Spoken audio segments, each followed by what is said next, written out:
Hallo meine Lieben, ich hoffe, dass ich lang genug gewartet habe, denn eben habe ich einmal nicht lang genug gewartet, da fehlte der Anfang, habe ich dann alles umsonst aufgenommen und jetzt fange ich nochmal von vorne an und hoffe, dass diesmal alles drauf ist. Ja, also ich lese euch mal wieder was aus meinem Buch vor, aus dem kleinen Schatz im Kugelbauch, und zwar diesmal vom Anfang der Schwangerschaft, von den Veränderungen und von meinen Ängsten, bedingt durch die Fehlgeburt, die ich vorher hatte. Es ist in der Zeit vom 1. August bis 8. September 1979 in der 7. bis 12. Schwangerschaftswoche. Veränderungen. Als Nichtschwangere kriegte ich ja oft so eine Tour, da räumt ich und putzte ich und wirbelte nur. Doch jetzt in der Schwangerschaft hatte ich die Ruhe und meistens keine Lust dazu. Es störte mich nicht so der Groß. Ich räumte auf in Ruhe bloß. Und manches Mal ließ ich was liegen, da würde ich sonst eine Krise kriegen. Stellte Müdigkeit sich ein, dann ließ ich Wohnung sein und legte mich ein bisschen hin, wie sonst nur, wenn ich kränklich bin. Häufig war ich jetzt sehr müde und meine Haut war nun trockener und spröde, doch dadurch pickelfrei und rein. Und das fand ich natürlich fein. Mein Gesicht, das sonst arg schmal, hatte weichere Züge und schien etwas runder. Und meine Haut, die sonst recht fahl, war rosiger, sah aus gesunder. Fußnote. Ich weiß, es heißt gesünder, aber es soll sich ja reimen. Zwinker-Smiley. So sagten mir nun viele Leute, nie sahst du besser aus als heute. Darüber habe ich mich gefreut. Es blieb auch so die ganze Zeit. Mein Haar wollte jetzt oftmals des Morgens nicht liegen, beliebte zuweilen elektrisch zu fliegen.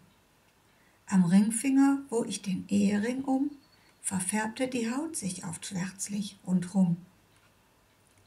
Viel schneller habe ich auch geschwitzt, ich war sonst nie so leicht erhitzt.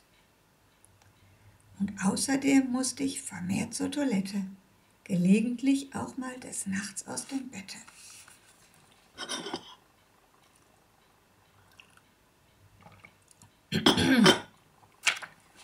Doch mir ging's ausgesprochen gut, aber trotzdem verließ mich mitunter der Mut.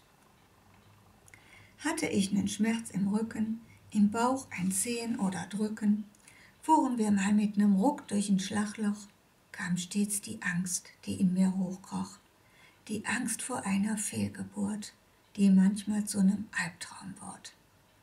Dann wachte ich verzweifelt auf und merkte aber bald darauf, es war nur so ein gräuslicher Traum, so ein schlimmer, den ich träumen wollte nimmer. Doch oft habe ich diese Art Angst noch gefühlt, war innerlich dann aufgewühlt, wollt nichts sehen und nichts hören. Und keiner durfte mich dabei stören, wenn ich mich tief in mein Inneres versenkte und nur dem Baby mein Ansinnen schenkte. Ich grübelte dann ganz verbissen, ob es überhaupt noch lebt? Doch wie sollte ich das nur wissen? Es hat sich ja noch nicht bewegt. Ich konnte es ja noch nicht spüren. Es tat sich ja nichts rühren. Auch zugenommen hatte ich bis dahin noch kaum. Es war noch immer wie ein Traum. Eine ganz leichte Wölbung besaß ich nun zwar, doch die gab mir nicht das Gefühl, es ist wahr. So richtig zu glauben, gedachte ich dies Wunder, erst wenn mein Bauch erheblich runder. Und wenn ich das Baby auch fühlen würd, strampeln, lebhaft und munter im Bauch herumhampeln. Doch vorerst war's noch nicht so weit. Sehr lang schien mir die erste Zeit.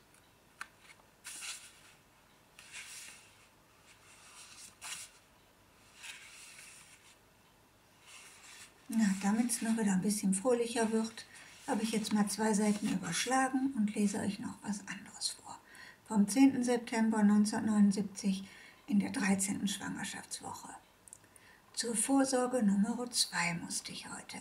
Da gab's was mich riesig freute.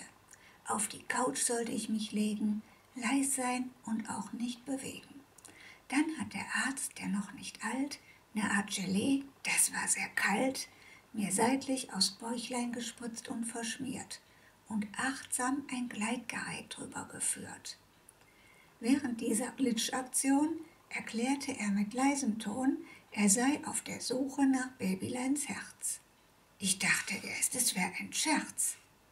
Jedoch der Ultraschall vermochte, uns hören zu lassen, wie es pochte. Es pochte schnell und ziemlich leise und blubschte, als hätte man Wasser im Ohr. Wie ein rasender Dampfzug auf tauchender Reise, so quoll das Geräusch aus der Tiefe empor. Mein Arzt hat Grundzufriedenheit und mich ergriff ne große Freud. Auf dem Weg nach Haus zurück wurde es mir richtig klar. Das Baby lebt, was für ein Glück. Das Wunder ist tatsächlich wahr. Soweit genug für heute. Ich danke euch herzlich fürs Zuhören und demnächst lese ich euch wieder was anderes vor. Und ich wünsche allen werdenden Mamas alles Gute und dass es euch so gut wie eben möglich geht in der Schwangerschaft. Und ja, alles Liebe, eure Feier. Tschüss.